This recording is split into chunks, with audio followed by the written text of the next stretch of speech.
Hi, I'm Jose Ceballos with RLH Industries, and I'm going to be reviewing the factory-terminated fiber cable assemblies.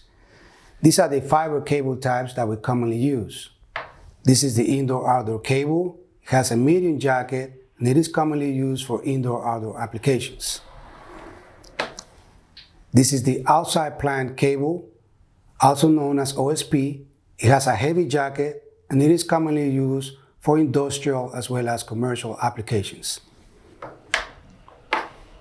This is the armor cable. It also has a heavy jacket.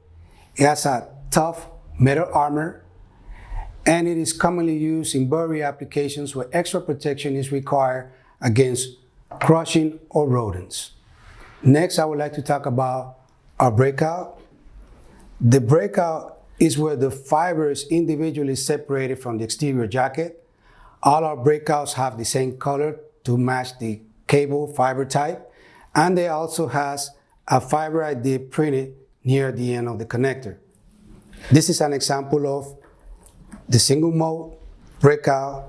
This is an example of the ON1 breakout, and this is an example of the ON3 breakout. Next, I would like to talk about the pulling sheet. The pulling sheet is installed over the connectors. It has a pulling loop that will help to assist with the installation of the cable through the conduit. All our fiber cable assemblies that are 100 feet or more come in a spool with a pulling sheet, the RLH part number for identification, and they have a test report. All these are available in our Southern California factory.